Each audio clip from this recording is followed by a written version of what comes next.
I've made it no secret how I feel about Pixar, and especially the direction they and other animation companies have been going in recent years. It almost seems like every other video on this channel is just me talking about Pixar doing this wrong, or Disney screwing that up, and so on. But as I've tried to also explain in those videos, I like Pixar. I enjoy their movies. My main issue with the whole thing, as I've said a million times, is that I think they don't consider kids as much as they should. But keeping all of this in mind, I tried to go into Elemental with an open mind and just tried to enjoy it, which is honestly how I try to watch most movies. And today, even though it's long overdue, I'd like to go over this movie and review exactly how I felt about it. And there will be spoilers for this movie ahead, so in case you haven't had the chance to see it yet and don't want to know what happens, you shouldn't proceed with this video. This will be the only spoiler warning I'll be giving out. Okay. So let me just start off by saying this movie is weird. Maybe not by normal movie standards, but by Pixar standards, this movie just feels really strange. Now, I've seen a lot of people unfavorably compare Elemental to Zootopia, but personally I'd say that even though they might be superficially similar, these movies honestly couldn't be any more different. And just one reason for that is because Zootopia is at least able to feel right at home among Disney and Pixar, even if it reveals itself to be covering some extremely mature subjects. But Elemental? I don't know. I really just don't know how to describe this movie. Because while it has Pixar elements to it, no pun intended, in the end it just feels very different. Because for one thing, it feels like the movie is trying to tackle too much all at once.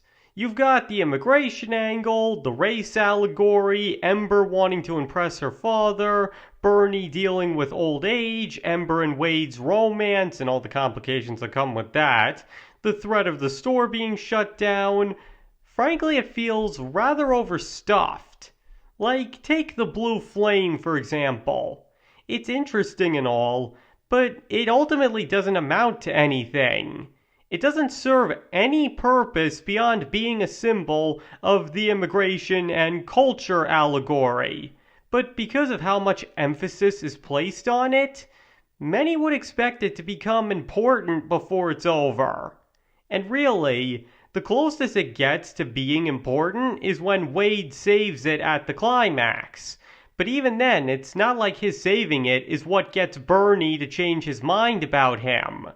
Because flame or not, it's obvious Bernie would have accepted him at that point anyway. What I'm trying to say is, it would have suited the movie a lot better if it had stuck to one or two of the points mentioned, rather than trying to cover all of these different things in one movie. Because in the end, it makes it feel like some of these aspects aren't given enough focus. And the one thing that is given plenty of time and focus, the romance between Wade and Ember, is kind of just off in a way I find difficult to describe.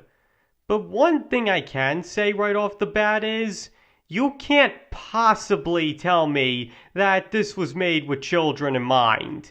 This feels a lot more like an adult romance that was just dumbed down enough for kids than anything that was ever intended for them in the first place. And maybe that's what I'm trying to say here. The movie feels a lot more like an independent, art house style movie than a Pixar movie.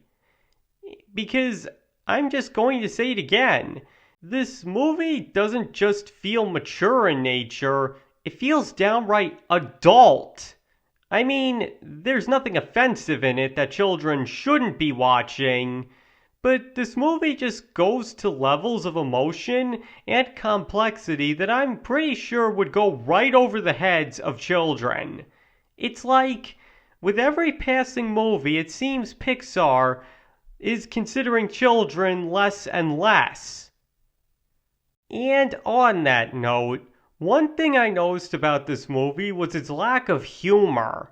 I mean, it does have its moments, don't get me wrong, especially whenever Wade cries, but I just remember watching certain parts and being desperate for some kind of levity. And I'm not talking about being bored and wanting to see something funny.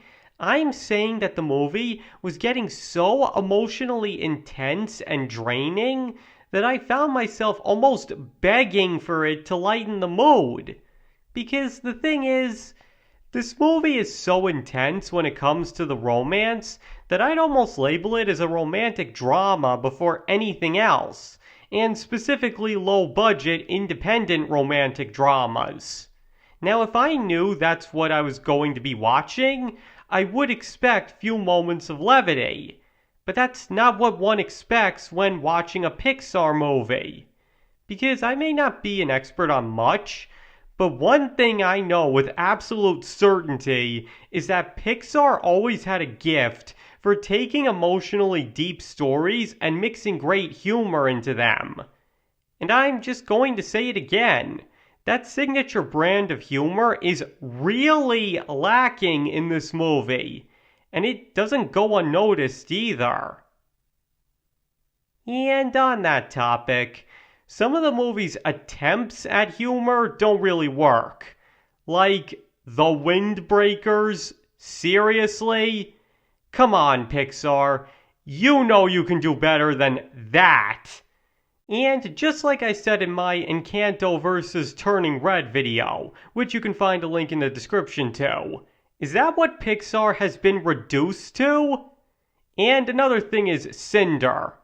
I mean, for the most part, her character works fine. But there are just moments when they're trying way too hard to make her funny.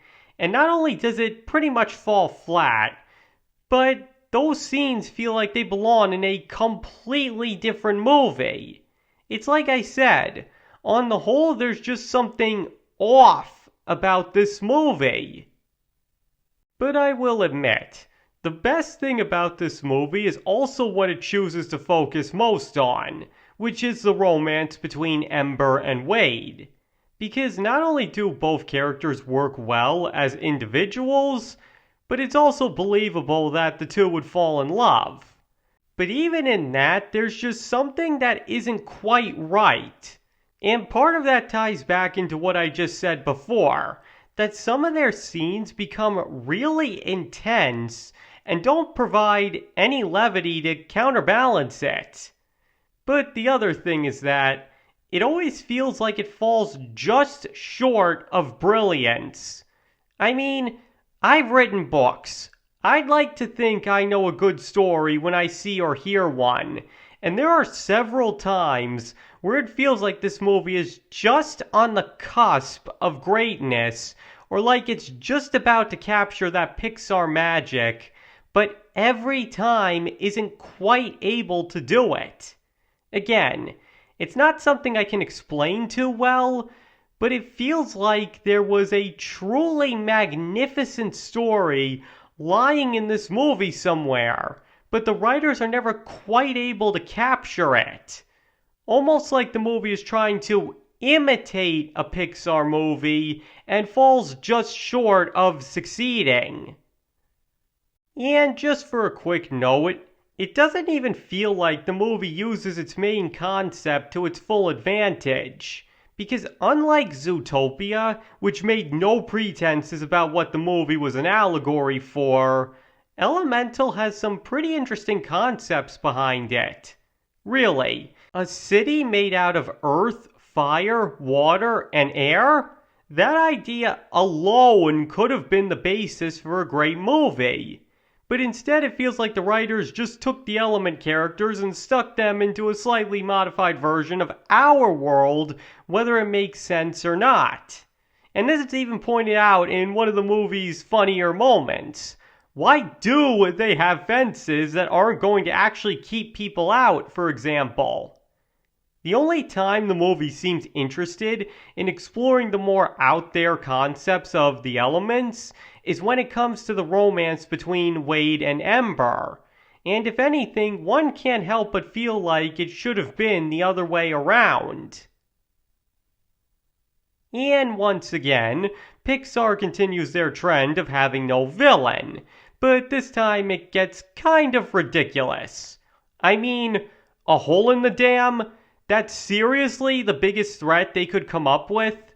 Though, to be fair, I'm not even arguing that the movie should have had a traditional bad guy, as the movie is frankly doing too much already without having to focus on a villain, but I just think they could have come up with something that held a little more water, so to speak. Like, Bernie mentions a storm that ravaged the Fireland, which was why they left. What if that storm came to Elemental City? Because at least that would have been something beyond the character's control. Having to deal with some rotted wood just seems a little pathetic. I mean, if they were going to go that route, they might as well have at least had a villain to justify it being a threat. Like have an ex-boyfriend of Ember's become jealous of Wade and have him sabotage the dam to destroy her father's store out of spite. Or something along those lines. Now I know that sounds cliche, but at least it would have lent a little more credibility to the dam's threat because there would be somebody actively destroying the character's work rather than stupidity and nature doing that instead. But in the end, I wouldn't exactly rate Elemental as Pixar's worst movie. If I'm being honest, I'd place him more in the middle of the road. Because the movie does have stuff to offer, and isn't really bad, just not up to Pixar's high standards. And once again, it hardly considers the children, pretty much only doing that as far as making sure it was rated PG. Especially because every time it feels like this movie is on the cusp of brilliance, it's during some of the most mature, emotionally intense, and adult scenes in the movie. And I also feel the lack of levity is another problem, because if I, a grown adult, find what I'm seeing on screen to be too much for the kind of movie it is, how is a child going to feel? But I digress. The point is, Elemental may be miles away from Pixar's best movie, and has a couple of issues all around, but especially if you're looking for a romantic movie, there are definitely worse ways to spend an afternoon. Okay, I think that pretty much covers everything. So now I'd like to hear what you guys think. What did you think of Elemental, and how does it compare to what I had to say on it? Please let me know in the comments below. And remember, this is only my personal thoughts and opinions on the movie. If you completely disagree with what I had to say, that's absolutely fine. And thank you all for watching. I very much appreciate it, and I hope to see you all next time.